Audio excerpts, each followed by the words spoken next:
Okay, thanks, Sean. I'd like to call the regular quarterly meeting of the Kentucky Retirement System to order. And with that, Michael, will you read the legal public statement? Yes, ma'am. This is a regular meeting of the Kentucky Retirement System Board of Trustees. This meeting is being broadcast via video teleconference pursuant to Kentucky Revised Statute Section 61.826 and may be viewed by the public at the Kentucky Public Pensions Authority offices located at 1260 Louisville Road in Frankfort, Kentucky. It's also being broadcast to the public via Facebook. If you are speaking and not appearing by video, please identify yourself before talking. In the event the video or audio broadcast is interrupted, we will attempt to reestablish a connection. If a connection cannot be reestablished within 30 minutes, the meeting will be adjourned and rescheduled to another date. Thank you. Thank you, Michael. And Sherry, would you do the roll call? Yes, ma'am. Ms. Hampton, Here. Mr. Atkins, Ms. Bova, Here. Ms. Eves, Here. Mr. Lane, Here.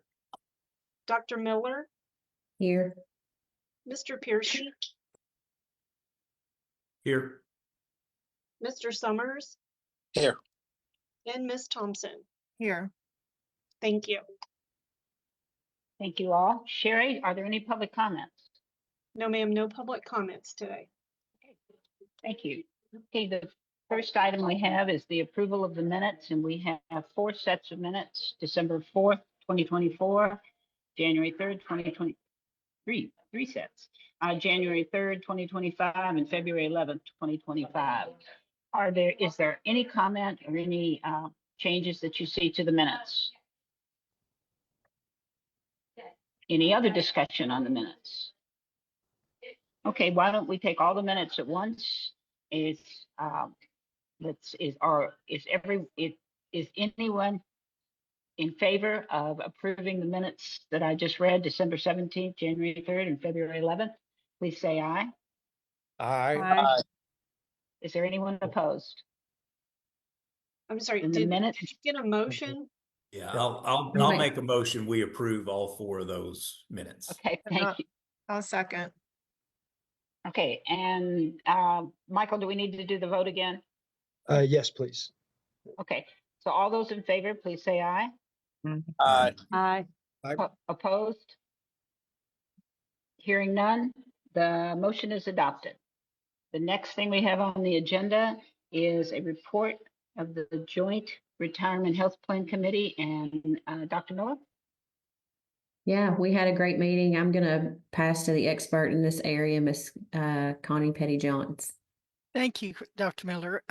We met on February the 13th, the Joint Committee, and went over some yearly satisfactions and just some implementation notices and so forth. I just wanted to share, this is informational. The past couple of years, the plan utilization and usage and satisfaction has been pretty much the same at around 92% for Humana's surveys when they survey our members. And, it's still remaining high at recommendations that friends and family use the plan. And the people calling reported, scores of 7 or higher in terms of claim processing, et cetera, which are all metrics that we watch and that are in some of our performance plan reviews yearly for this plan. And their customer service experiences, they had about the same volume of calls, the same percentage. So there wasn't any big changes going on that would make that any different, I think, during the year. So I feel like that contributes to it, as well as, the consistency of what Humana is doing. They thought 80% were okay with the hold times, and the Net Promoter Score, the industry standard, has gone up consistently every year, and it has gone up again in 2024. Wanted to let Humana go over some of the implementation things because we had a few little areas that we had a little hiccup, or if you want to say that, a little bit of extra planning we had to do there. Tracy or Larry, can you speak up to that paragraph? Sure, Connie. This is Tracy Garrison with Humana. We did have a couple of implementation issues this year. Thankfully, nothing major, but it's unusual to have them. So wanted to make you aware and in case you hear from any of your members or constituents. So on the Humana side, we did have about 7,000 KPPA members on the Medicare Advantage plans who were incorrectly moved to a different contract. That was identified prior to the effective date, so there was no disruption to coverage or anything for the members. But unfortunately, it did trigger a letter out to those members that created some confusion about their eligibility. So Humana did coordinate quickly with KPPA, made sure that our messaging and their messaging was aligned, and then Humana also made outbound calls to those members. So no disruption to coverage, just unfortunately some unnecessary confusion for them. And then you may also recall Humana left the commercial space for insurance, which required us to find an alternative plan or administrator, shall we say, for your ASO medical only and mirror plans. We moved that to an organization called Personify Health, and we have worked closely with Connie and her team, along with Personify Health. At the start of the year, we did have a couple of unexpected delays. We had a welcome letter that did go out, but it was later than we had anticipated. ID cards went out right at the first of the year. So also created unnecessary confusion and concern for your members. But we did, again, work quickly to make sure that members got the information that they needed and get that straightened out. So we apologize for those errors, and we'll continue to work with Personify in particular and KPPA to make sure that everything runs smoothly going forward. Thank you, Tracy. Wanted to let you know that the Medicare bid for the business of Medicare Advantage plans and went out as normal in February. There is a comment period, and they will release the final notice on April the 7th. That's when we will find out in the May 2025 joint retiree health plan committee meeting some of the things that might happen. Some of the things like the prescription drugs, some of that may be it still being implemented due to the IRA Inflation Reduction Act from a couple of years ago. There were some stages. So just to know that we'll have that update more for the committees, the boards later after the May meeting. Humana has some extra value-added services. They always have some discounts around the dental, the eye, True Hearing, Lifeline, Mom's Meals, and some discount medications. But the two new things is the discount for travel insurance, which is something, Medicare recommends any Medicare eligible retiree that travels to consider that because Medicare doesn't cover outside the United States of America. And there's a small emergency only benefit, and it's about $5,000, but I will let you know that would be quickly spent on any sort of event. Hopefully that doesn't happen, but you just might want to plan ahead. And they have a discount for pet telehealth. So we know seniors, have their pet families and they take care of those. So I feel like that's a good little thing to add along with the other stuff that Humana sends out to our retirees every spring in a booklet for extra benefits that are covered for the year.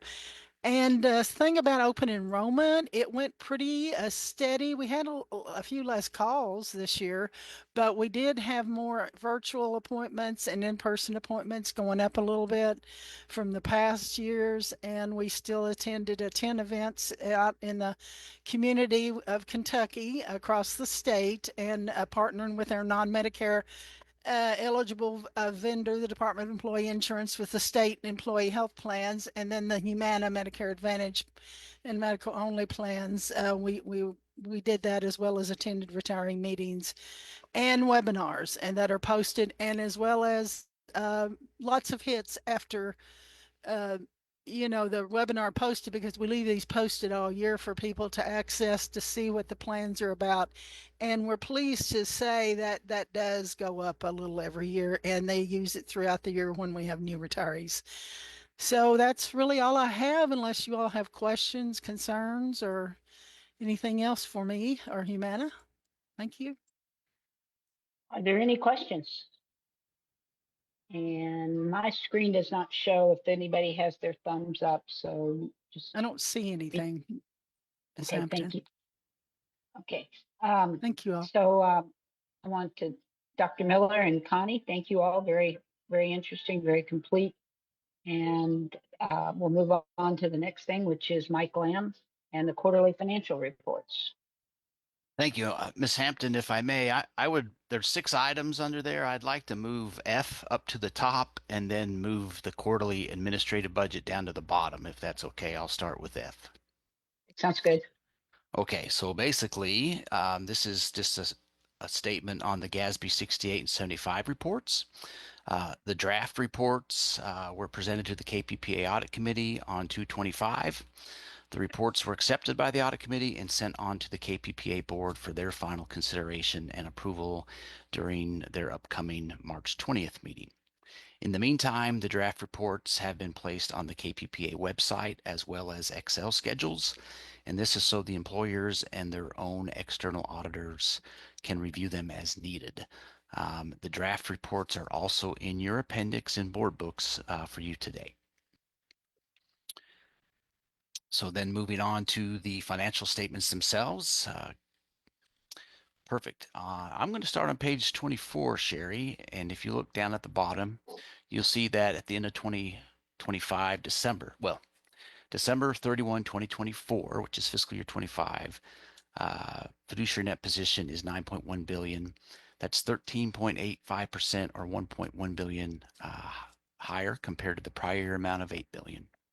The 3 pension plans total 6.4 billion, and that's an increase of 15.81% or 876 million, sorry. And the 3 insurance plans total 2.7 billion, and that's an increase of 9.46 or 235 million. There are various notes on the page above that explain plus minus 10% and over $1 million. For example, note 1 shows the result of the cash management branch evaluating bank account balances and reducing them as appropriate to keep as many funds in the custodial bank as possible. If you see, last year's balance at this time was nearly $3 million, and now we're managing less than $500,000 in that account. The investments at fair value increased 20.77% or 1.5 billion. The pension plans are up 25.66% by them 6% by themselves, and the insurance plans are up 10.74%. Most of the asset classes have large upside swings compared to the prior year amounts, including core fixed income, real return, and specialty credit. So what's happened here is the core fixed income is a lot higher due to additional funds being placed in that category through reallocation, mostly from public equity. That's why when you look at public equity on this particular balance sheet, it looks flat. Although it earned a lot of money, we've reclassified a lot of the money that's been earned into different asset classes. I'm going to move on to page 25 and 26 and actually go to near the bottom of 26. So that 25 KRS total is 513,853 million. That represents the change in the fiduciary net position for this 6-month period of time. If you look at last year's, it was a little bit higher during this period of time of 585.3 million.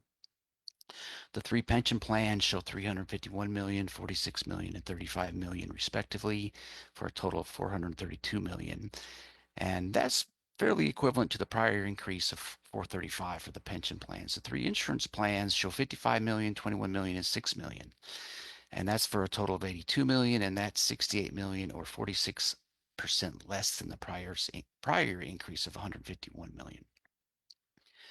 This increase, that 513 overall, is a combination of 825 million in contributions coming in for this 6-month period of time, plus 380 million of net investment income, and all of that being larger than the $690 million in deductions, which is the bottom part of page 25. We can elaborate a little bit more on this in the contribution reports, which begin on page 27. Perfect. So the net contribution yellow line there shows that the 3 pension plans reported positive net contributions. 231.6, 12.3, and 16.8 respectively. That's 260.7 million in total. In addition, if we remove the net income from those three plans of 62, the net investment income, I'm sorry, of 62.2, 14.2, and 9.8, two of the three plans have positive net cash flow for the 6 months ended December 31. In comparison to the same 6-month period last year, member contributions are up 4.8 million across all three pension plans. Employer contributions are down 15.9 million. The AALC is down in the non-hazardous plan by 17.5 million. General fund appropriations are up 30 million in the non-hazardous plan and 12.5 million in state police. Benefit payments and refunds are up 13.9 million, 6 million, and 2 million respectively across those three pension plans, and administrative costs have increased slightly.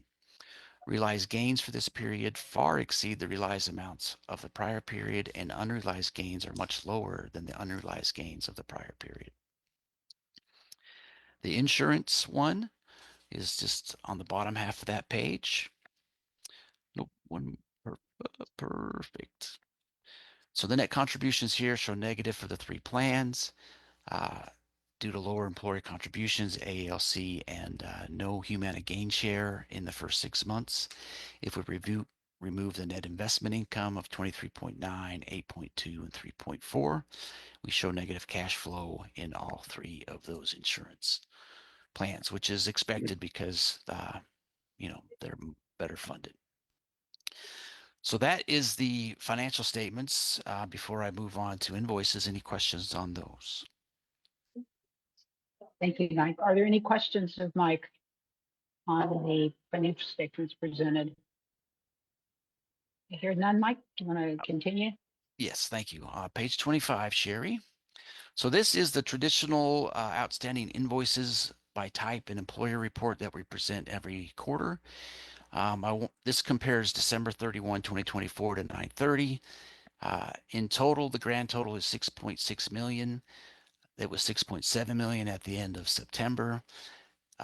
Most of the outstanding is in the ALC. It's $5.2 million.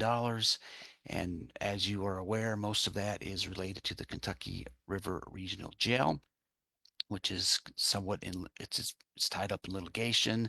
Our legal department is handling that. We continue to invoice them every quarter, so it's going to grow about $300,000 every quarter. That employer is listed in the top 10 as the number one there. If you look at the other items in the top 10, we've made a lot of progress in, not compared to September, but there's just a few employers that are over $100,000 in outstanding invoices at the end of December. And what I wanted to show this period, I put in a draft invoice report with some different metrics in there. And this is actually comparing the open invoices at the end of June of 2024. And I was able to pull in February just a few days ago and do a comparison. So as many of you know, our ERC department and our legal department have been working quite a bit with the employers on outstanding invoices. And I wanted to show the progress that they've made. At June, there was 1,142 invoices that were past due.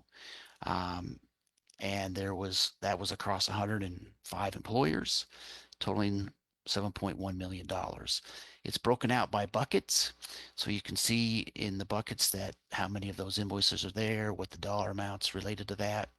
And if Sherry scrolls back up a little bit, we can compare what February looks like. So at the end of February, there was only 628 past due invoices across 82 employers. So we took the past due invoices, we cut them in half. We also cleaned up 20 employers, and the dollar amount didn't change very much. It went from 7.1 million to 6.9 million, but again, about 5 million of that relates to one employer in those buckets. So I wanted to present this to you, take any feedback you have on it, maybe other metrics you'd like to see on a quarterly basis.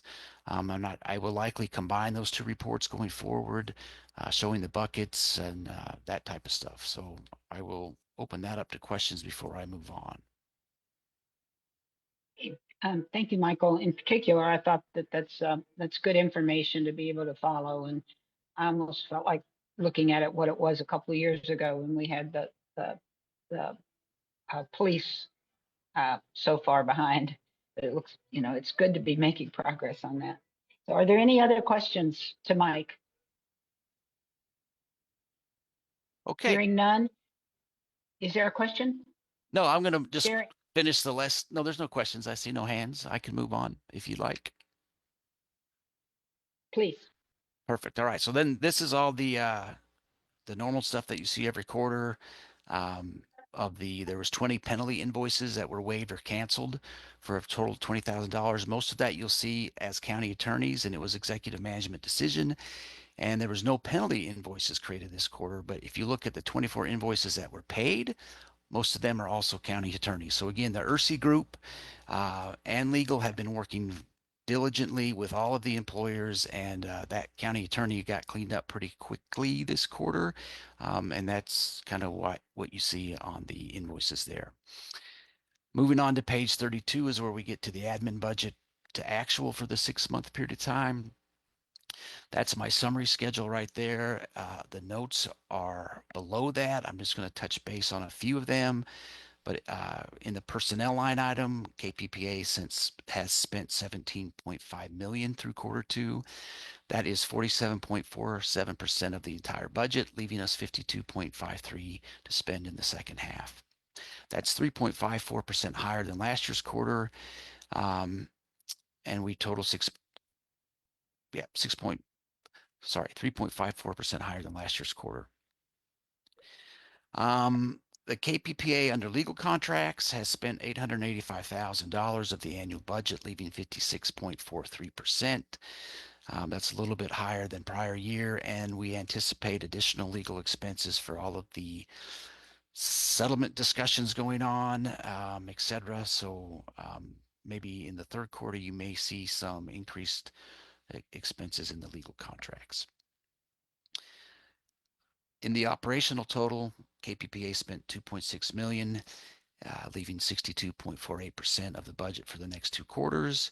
And overall, the total administrative expenses through Q2 were $21.8 million, which was 4.13% higher than the prior year, 6 months, but it still leaves us with 55.41% or $27 million of the original $49 million budget to spend in the second half. I don't anticipate us going over budget in any significant line items. There's a potential for legal, like I mentioned, that one might go over, but I think it's not going to exceed, it's not going to dip into the reserve amount that we have, and I have no concerns about any other line items at this point. So this year we do not have the extra money in the budget. Is that correct? We have $216,000 in the unallocated reserve amount. Okay. And you don't expect to use any of that? I do not. Okay. Okay. Are there any questions for Mike? Any additional questions? Michael, do you have nothing for it? Question, but I commend the drop in the unpaid amounts out there. That's tremendous. Yeah, ERSI and legal have been working very hard, so the credit goes to them. Miss Eves has her hand raised. Okay, Mary? Yes, on the unpaid invoices, and I think that's great to see the diminution there. Is there any, and I'm sure it's individualized situations, circumstances, but do we have any rule that if you haven't heard from an organization or we've made no progress, that at some point we just write it off? So, Ms. Eves, we've actually formed a task force that's looking into various items of the open invoices in the employee reporting. And part of that task force are looking at many, many things. And one of them includes an escalation policy of, at what point does it go to legal? At what point does it go to the CEO? At what point does it go to the board to determine next steps, which could include a write-off at some point? That would probably be the last resort because of our fiduciary duty. These are contributions that are technically owed to the system, and in our best interest of the members, we'd want to collect all of that where we can. But there is a point in time where there would be some negotiation potentially with an employer on some items. But yeah, we're looking into all of that stuff as part of that task force. Thank you. Michael, I'm sorry, Mike in this case, and it might be Michael too. If I remember correctly, these entities cannot go bankrupt on this, what they owe us. Is that correct? That's my understanding is yes. Yes, that is correct. We do have some precedent from the Kentucky Supreme Court and the Sixth Circuit that retirement contributions are statutory obligations, not contractual, and cannot be discharged in bankruptcy. Okay, thank you. Any other questions? If there are no other questions, Pruitt, would you like to move forward with the quarterly investment performance report and recommendations? I will do so. As we a comment I've made to lead off in our investment committee meeting recently, we have made tremendous progress in the legibility and ease of understanding the performance reports, and I give great kudos to Joe and the staff, the rest of the staff on that. We used to be pretty bad in that area, and now we've this is excellent. So I'll turn that over to at this point to Steve. Good morning, everyone. Appreciate the time and appreciating that you have a full agenda. I just wanted to highlight a few things from the material that was presented at the investment committee, and then happy to answer any questions. So Sheriff, if we go to page 40, please. Thank you. As we all know, markets rallied sharply in November as the Trump bump following the election saw markets surge, especially segments seen as beneficiaries of what were lower taxes, regulatory rollbacks, and protectionism. In December, markets failed to maintain that November momentum and ended the quarter on a weaker tone. And consistent with that weaker broader markets, the portfolios ended the quarter giving up some of the gains they achieved during the first quarter of the fiscal year. The KRS pension composite produced a return of minus 83 basis points for the quarter, underperforming the blended benchmark return of minus 23 basis points. The KRS insurance composite produced a return of minus 53 basis points for the quarter versus the benchmark return of positive 27 basis points. The KRS pension portfolio returned minus 88, while the SPRS pension portfolio returned minus 97 versus their benchmark return of minus 34 basis points. The KRS hazardous pension portfolio produced a return of minus 51 basis points, and returns for the insurance portfolios range from minus 34 to minus 62 compared to the benchmark return of 27 basis points. During the quarter, the largest contributor to outperformance was the performance in the specialty credit and real return portfolios, which outperformed their benchmarks by 101 and 278 basis points respectively. Relative underperformance in the public equity portfolio, as well as underperformance in the private equity portfolio versus its public equity benchmark, were the biggest drivers of underperformance during the quarter. Specifically, the private equity portfolio lagged its public equity benchmark by 613 basis points during the quarter, which accounted for about 75% of the overall fund underperformance. And for the quarter, our private equity portfolio produced a return that was in line with the broader private equity markets, which were indicated up 2.2%. So that underperformance relative to public markets was not unique for our private equity portfolio. That was consistent with the performance of the broader private equity market. Over the last 12 months, the private equity portfolio has underperformed the public equity benchmark by 34%, again, as public equity markets hit all-time highs. As we previously highlighted, there are a number of issues with using a public index as a performance benchmark for private equity, and we're working with Wilshire to identify potential alternatives and hope to have a recommendation for the investment committee at the next meeting that would subsequently be ratified by the board.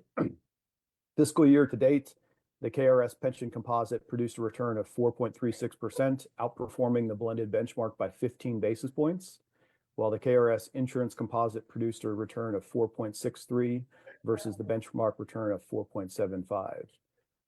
January performance was recently finalized and distributed, with markets rallying during the month. The KRS pension composite portfolio returned 1.77% versus the blended benchmark return of 1.36%, so about 40 basis points of outperformance for the month. And the KRS insurance composite posted a return of 1.94%, outperforming its benchmark by 35 basis points. So January was a good month. We turn the page to February and March. We've seen a little bit different markets. I like to say a good description of the current state of investor moods and the confusion around Trump policy comes down to the acronym T2D2, like R2D2 in Star Wars, tariffs and taxes, along with deregulations and deportations. The scope, reach, and timing for all policy shifts will matter to how markets and the economy play forward. As we witnessed in February and March, markets dislike uncertainty, and risks remain high and seemingly asymmetric as markets react to headlines, policy shifts, and economic data, really underscoring the reality of what we see as a new macro environment with wider range of possible outcomes and persistently high volatility. Prior to this morning, so when I was looking at the numbers, but prior to today's market, the S&P was down over 9% from its February highs, while the tech-heavy NASDAQ is down almost 14% from its most recent highs. Risk indicators have surged to multi-month highs, with the VIX closing above 28, its highest level since early August 2024, and safe haven demand has sent most sovereign bond yields lower around the world.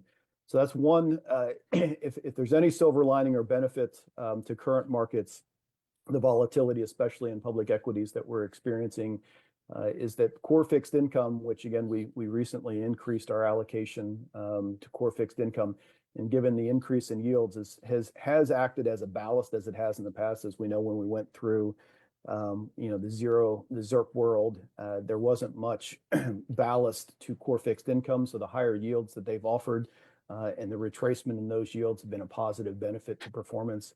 As we saw on Monday, which was a significant down day, public equity markets down, up to 4%. The overall portfolio down probably anywhere from 50 to 75 basis points on the day. Core fixed income was actually up. The core portfolio was up about 50 basis points on the day, so serving as that ballast, that offset to the volatility in public equities, which is a good thing for the diversification of our portfolio. Page 43, please, Sherry. Thank you. Steve, Yes. this is Lynn. I had one question. I apologize, Sure. I can't find it, but I think I can describe it. You had one measurement that you said had not changed in 24 years, and that the change was a fairly large change. Does that make sense? Do you remember that particular measurement? Not off the top of my head. Okay, I'll call you about it later. I was just concerned because I know what happened 24 years ago. I think we had in 2000 we had the tech explosion. So anyway, I'll find it. I just, given my sort of mini office here, it's just tough for me to find it. So sure. I'll call you later. Yep, happy to take that offline and have a discussion. So as of the end of the quarter, all asset classes for all of the portfolios were within the IPS specified range. And as we can see, the majority of positioning was within about 1% of the respective target allocation. Obviously, that moves around day to day, especially as we see these more volatile days. During the quarter, we took opportunities to reduce the overall overweight to our global public equities as we rebalanced exposure. But you'll notice we did maintain, as of the end of the quarter, a modest overweight of approximately 150 basis points. And that was really based largely on that continued market momentum and economic strength that we were seeing at the end of the year. In core fixed income portfolio, we're currently neutral overall. As you're all aware, we maintained a significant short duration profile for a number of years. We currently don't find a compelling case to implement an active position, anticipating a range-bound trading environment over the balance of the year. Consistent with the volatility we've seen in public equities, the volatility in rates has been pretty high recently as well. I think we're starting to settle into that more range of 425 to 475 on the 10-year. Expectations for the Fed currently pricing, up to 3 cuts this year. I think that's probably, the market's probably a little over its skis there. I would expect the Fed to stay on hold as we see some of the policies play out and really see how much progress has been done on inflation, the impact that tariffs might have, and what policies might impact economic growth. As managers have called and deployed capital in the real return portfolio, we've unwound the liquid proxy positions to fund these investments. The largest underweight continues to be in private equity, as staff has viewed the asset class as having limited value from a relative risk reward basis, with better opportunities available in other asset classes. We have, however, begun to focus more on the asset class given the recent underperformance and funding difficulties experienced, and have created a more attractive landscape. So we expect to focus on that on the balance of the year. We're likely to bring at least one recommendation before the investment committee and the board prior to the end of the fiscal year. Page 60, please, Sherry. Thank you. While the portfolios performed well in absolute terms, as expected, given their lower overall risk profiles and lower allocations generally to public equities, as of the end of the quarter, they underperformed from a broad peer perspective over the last 12 months, a year where U.S. public equities hit all-time highs. That lower risk profile of the funds is evident in those standard deviations relative to the peer universe shown in the middle graphs. And then obviously on the far right, you can see that the portfolios have continued to deliver top quartile and in most cases top decile risk-adjusted returns over longer periods. In our view, that really demonstrates the efficiencies of the construction and management of the portfolios, and that's where we focus. Obviously, the investment committee and the board gives us our guidelines for asset allocations. We operate within those guidelines. And the construction of the portfolios is really evident in kind of that risk-reward, risk-adjusted returns that we see over longer periods of time. I'll pause there if there are any questions before I turn it over. If not, page 66, please, Sherry. We were very excited to have Carrie Bass present the first iteration of the new and much improved investment compliance report. She's been working exceptionally hard.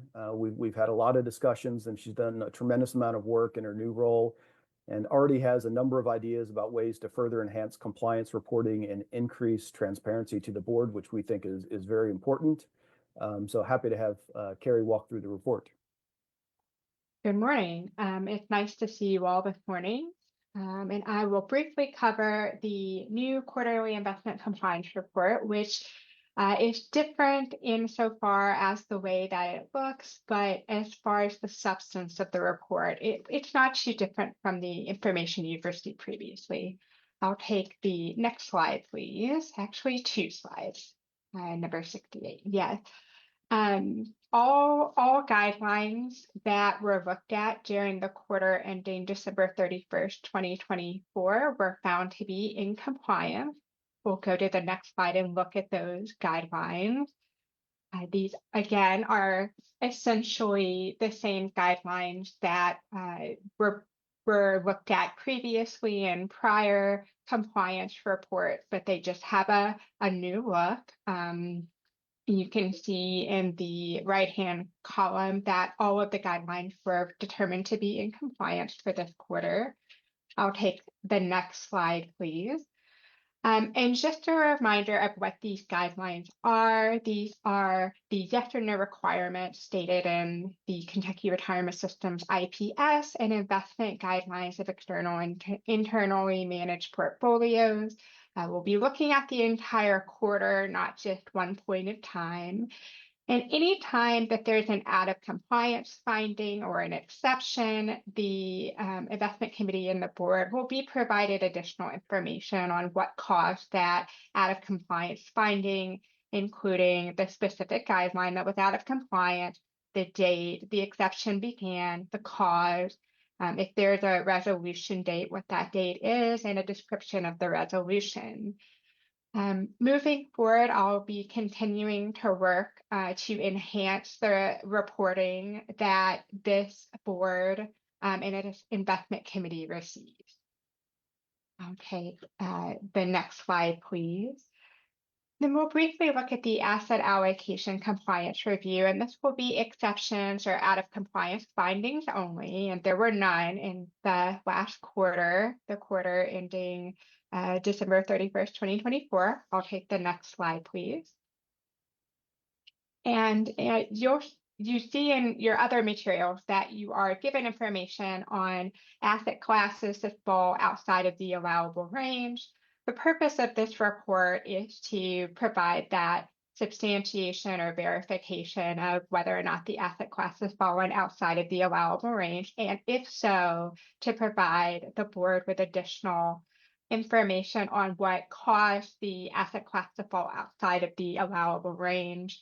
So that in the event that an asset class exceeds or is less than the allowable range as stated in the IPS, then the investment committee and board will receive the information on the particular asset class, what the allowable range is, the date the asset class exceeded or was less than the allowable range, the cause of that, the date of resolution, if any, and the description of the resolution. So again, we'll be looking at the part of the compliance report only when there is a problem or an asset class that's outside of what is permitted in the IPS. I think that's it for me. Are there any questions? Any questions for Carrie? Carrie, I have one silly question, and that No is silly question. with the and later on today we have the Ryan's report, and in it he talks about very soon that's going to be in office. Are you going to stay in the legal department? Where will you be housed, or will you be theoretically housed in the office with Steve and crowd? The goal is for me to be administratively attached to Mr. Lamb. That ensures that there is a degree of separation between my position as the compliance officer and the investment staff. So there's not that sense of sort of I'm in house with them and maybe less objective. So the goal is to move me under Mr. Lamb's direct report, but I believe that requires a statutory change that is currently moving through the General Assembly. Okay, thank you very much for that explanation, and I think that's a good decision. So is there anything else? Yeah, Miss Eves has her hand We raised. have, Mary, you have your hand up? You're muted, Miss Eves. Sorry. Carrie, who actually measures the compliance status? For the in compliance for the guidelines or for the Yes. asset out, the guidelines is that information comes from a report that is in place through BNY, and I review that report independently. We're looking to enhance that report a little bit to provide some more details, but it is an independent report that is not directly derived from anybody here at the KPPA. And who measures then the asset class compliance status?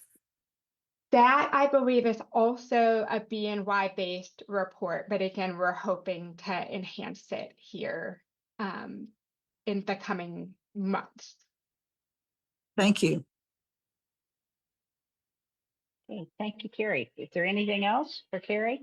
Mr. Rower, do you want to jump in and correct any misstatements that I may have made there? No, not at all. I think you're accurate. And again, we appreciate all the work Carrie has done. She's really, this is a large project to revamp the investment compliance function. And I think, as you mentioned, one of the important elements, though, the compliance officer used to be outside of investments. It was moved inside of investments a while ago. I don't think that necessarily is the best place or reporting line for it. I think that independence from who we're measuring compliance of is important. I think that should be important for the board as well. So we're hopeful that the reorganization goes through and she will be able to report through Mike, specifically for the measuring of compliance. So we actually contract with BNY. They provide a service called their outsourced compliance monitoring, which is a function of coding rules, restrictions in our IPS or in our guidelines that then they run against as our custodian. They run against the assets on a daily basis and provide a report to Carrie and others. So they're doing that independent compliance check, and Carrie has the oversight to it. For the asset allocation, we produce based upon BNY has a daily report that provides ownership of all of the portfolios across the trust by specific plan.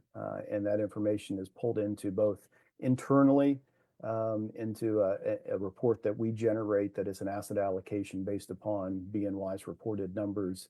Wilshire also independently produces for the quarterly reports and asset allocation report as well. And then BNY, we're hoping that the BNY compliance module will also be able to do so.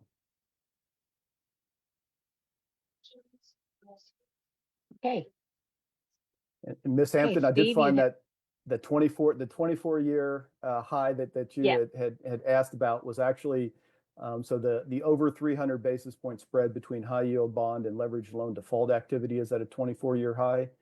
And that really has been driven by the high yield bond default distressed exchange activity has remained very muted, at least on a historical basis, whereas distressed default and distressed exchange activity in the leveraged loan market has increased pretty significantly. And so that's the divergence. The driver of that, I think, is multifaceted. One, you typically see the loan market react quicker. It has a shorter duration. It's also the composition of those markets, as we've seen the high yield markets, especially during when we were in a lower interest rate environment, refied a lot of those, extended the maturity. So the maturity wall was pushed out. So the expectation was if economic growth falters or there's more stress in the economy, we'll see a pickup there. And loan activity, there's that part of the issue there is obviously when money was cheap, we went through a period and there was a lot of competition for lending. We hear the terms like Covey Light and terms, economic terms and constraints on loan activity and covenants weren't as lender friendly. They were much more borrower friendly, and so those have been tripped, and that's what's increased part of the rise in that default and distressed activity in the leveraged loan market. Thank you. I just You're welcome. looked at that and the time frame and everything else that's going on, and wondered if we need to keep. I don't know how we can keep any closer eye on it. It is what it is. There's certainly some concerning lights flashing in some corners of the financial markets.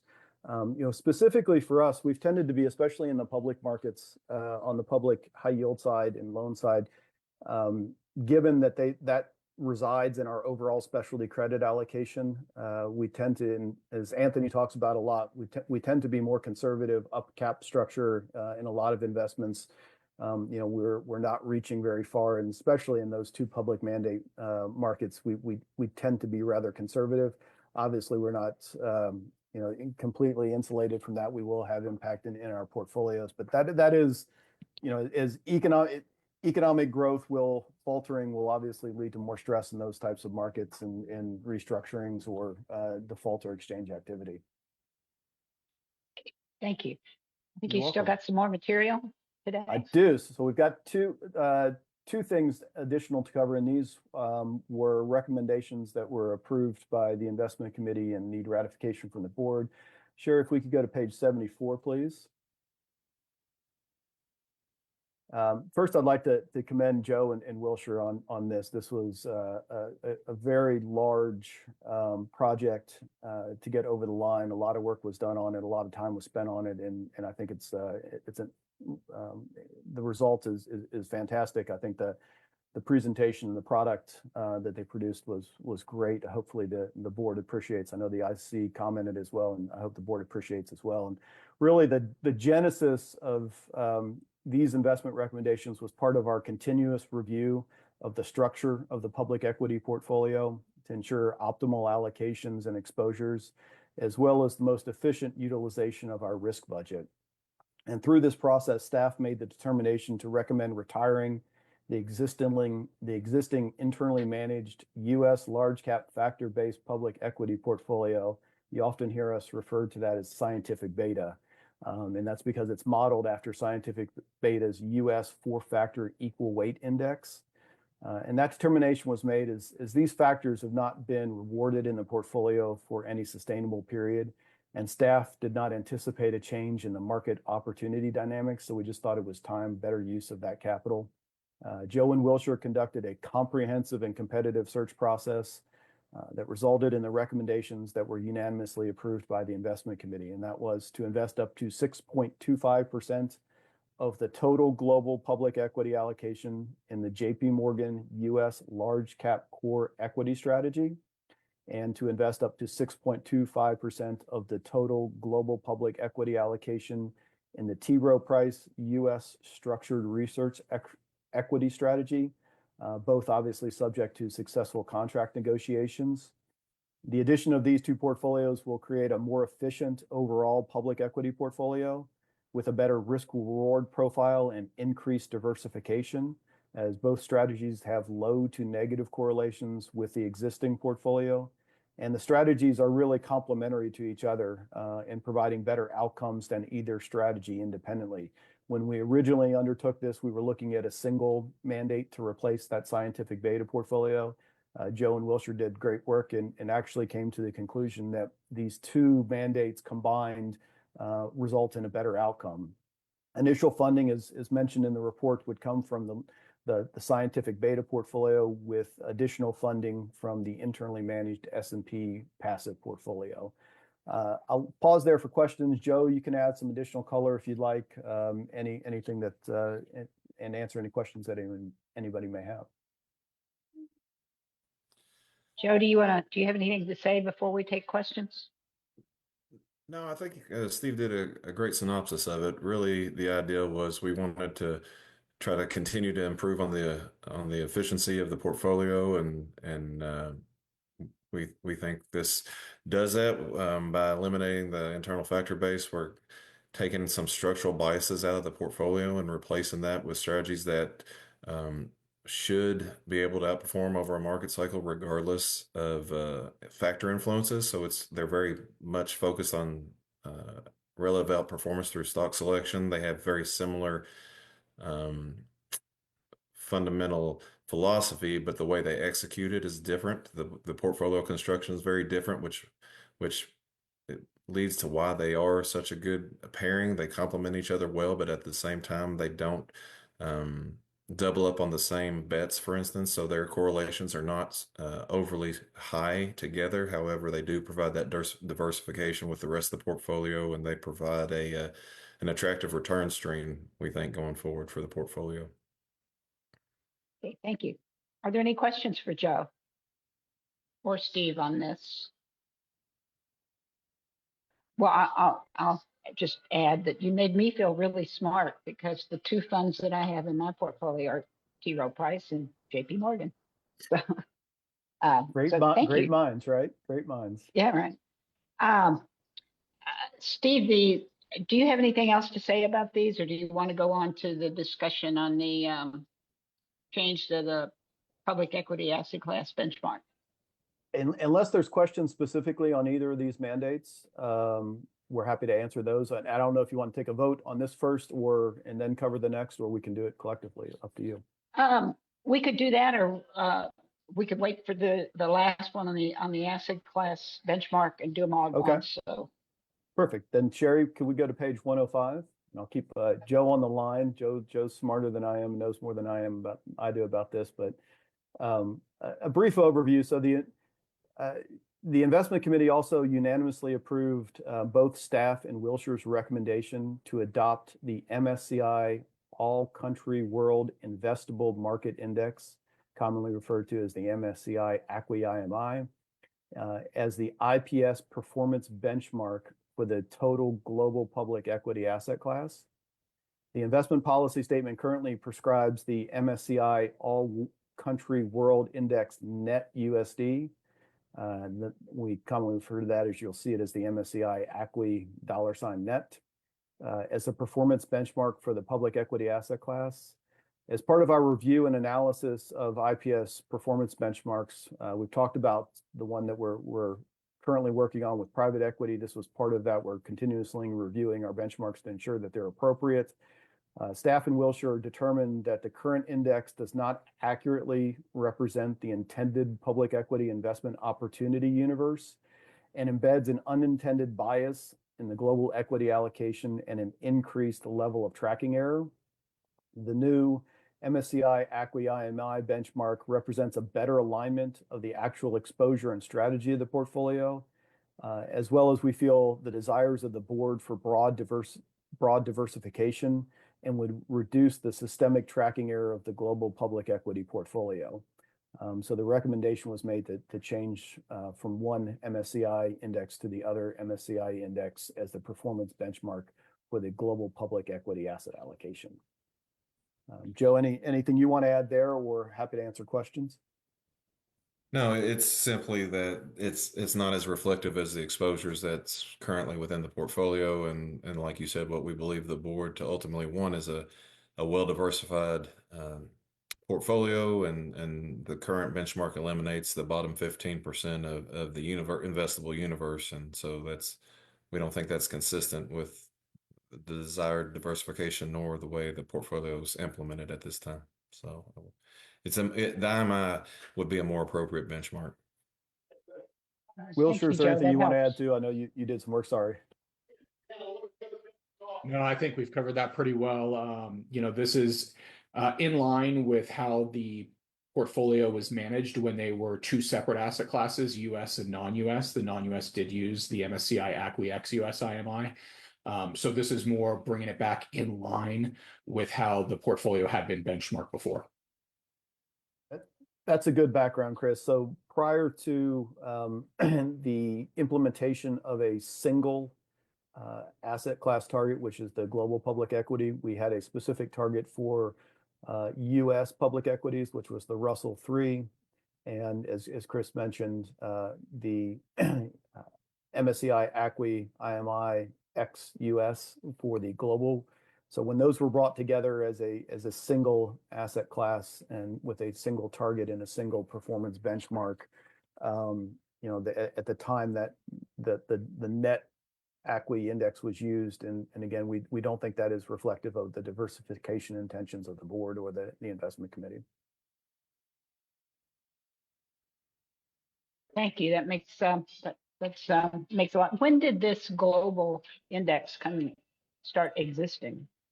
So the change was made in the IPS asset allocations in, Joe, correct me if I'm wrong, but April 22. April of 22, yes. Okay. So you've been able to follow it, so that's helpful. Well, Is there any other questions from MSCI has been around for about 35 years or so. Right. And a couple of iterations of ownership. The MS actually stands for Morgan Stanley, but it was never under the brokerage side. And, I won't get too far off course here, but I did go to a conference on the vagaries and weaknesses of a number of the indexes. And there are significant studies that, and Joe, has to go through this, when S&P would announce its rebalancing in September every year. S&P's quarterly. Quarterly. And then the performance of those stocks that are added or deleted is significant between then and when the actual date of the inclusion in the index. And MSCI does it a little bit differently. And and was considered a much more real reflection. Thank you, Pruitt. Are there any other questions? If there's no other questions, Vicky, we have 3 motions that I'd like to ask for. Would you mind reading the motions, and then we'll have one of the trustees make these motions? Absolutely. Let me just quickly pull them up.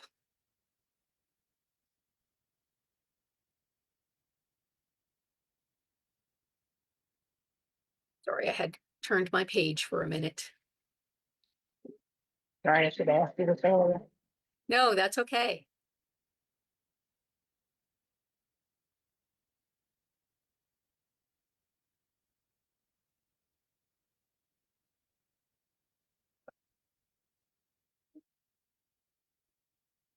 We could share screen. You could read my screen. Nope, I've got it. It pulled up. So we will need a motion to ratify the investment committee's approval of an investment of up to 6.25% of the U.S. large cap equity investment allocation into the J.P. Morgan U.S. large cap core equity strategy as presented, and ratify the investment committee's approval of an investment of up to 6.25% of the U.S. large cap equity investment allocation into the T. Rowe Price U.S. structured research equity strategy as presented, and to ratify the investment committee's approval to change the public equity asset class benchmark from the MSCI All Country World Index US dollar to the MSCI All Country World Investable Market Index as presented. Can one thing, the 6.25% is of the global equity, not of the U.S. large cap. Oh, I'm sorry, of the So, global equity. Just wanted to make sure the board was aware of what we were doing. Sorry, I had that Thank written you. wrong. And we're on B, Vicky. I just read all 3 of them. Okay. Okay. We all have, is there someone that will make a motion to adopt the three motions that Vicky just read to us? I'll make that motion to adopt the 3 motions presented to the committee. I'll second. Okay. Thank you, Pruitt, and thank you, Lindsay. All those in favor, please say aye. Aye. Oh, wait a minute. Aye. Wait a minute. Okay. Before that, let me stop for a minute and say, is there any other discussion on what we've been discussing on the motions?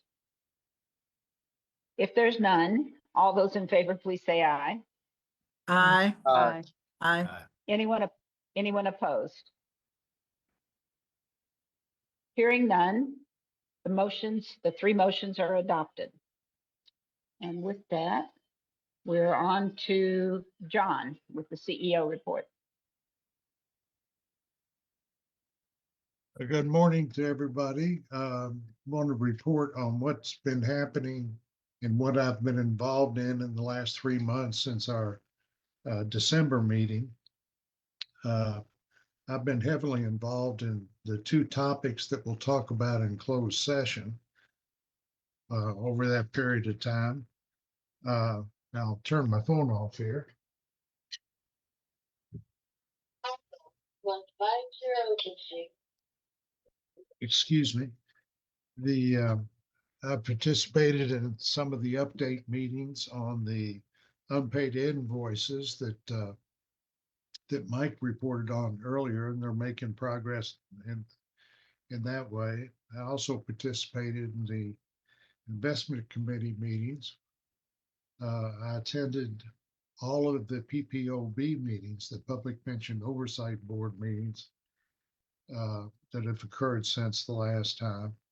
And I might highlight for the trustees that we're working on a change in the educational, the structure of the educational requirements to put everybody on a calendar year reporting basis. And otherwise formalize that. That'll come up probably at the next board meeting as Michael and others participate on that.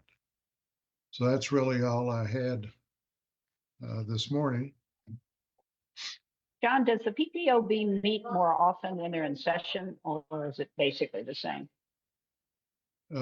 They meet monthly and will sometimes have a called meeting. They haven't done that recently, but typically it's a monthly meeting, and then they'll skip a meeting during the summer and early fall. But it's basically a monthly meeting. Okay, thank you. And thank you for doing all of this for us and reporting back to us. Next we have, I think it's Mike Lamb. You're going to report for Ryan. Is that right? No, it's me, Ms. Hampton. Michael? Okay, Michael. Yes. Boyd, okay. Yes, Ryan asked me to step in on his report. Ms. Bass mentioned earlier that where she is currently housed and administratively reports through is possibly changing, subject to a piece of legislation that is moving through the legislature, and Ryan and Rebecca are currently at a legislative meeting. That bill is currently before a committee as we speak. It started at 11 a.m. So they are there this morning. Ryan asked me to speak on his report. His report is provided in board books. He only asked me to address one part of his report, which is the last section, the section that gave kudos to some people on staff here at KPPA and the various boards. I'm going to skip the first one there, only because it mentions me. I'm not going to give myself kudos. He told me to do that, but that's a little awkward. So, but Ryan wanted to give kudos to HR, Lori Casey, and the KECC team for the work they did and the KECC campaign here and the success that it had here at KPPA. Also wanted to give a shout out to Mike Lamb, accounting and investments, Steve Willer, and Carrie Bass with the work that's gone into the compliance function and changing that report and those efforts. Back to accounting and communications. For the first year that we've produced 2 ACFRs and keeping the single SAFR. That was a huge task, a huge undertaking that went, pretty smoothly for us. And, I can say pretty smoothly. I don't know if Mike would say that necessarily, but, just thank them for that and that effort. And then also just wanted to give a shout out to the staff and boards that were able to keep us running during some recent building closures and allow us to have uninterrupted meetings. We had some board meetings scheduled on days when the office was closed due to some weather events, and we were able to continue to function and have board meetings despite that. And so Ryan just wanted to recognize the staff that were able to make that happen. So that's all he asked me to address. The rest of his report is provided, and obviously, if you have any questions, I'm sure he'll be happy to discuss those with you when he is available. But he is down at the legislature this morning. Okay. Thank you, Michael. Since you are not want to pat yourself for the accomplishments that you've had since you've been really since you've been in heading the legal area, it's been an overwhelming job, and you've moved everything along, and sometimes you see a light at the end of the tunnel, and I think that's what we're starting to see with the actions that are having in the courts. So thank you for that. And is there any other comment from trustees?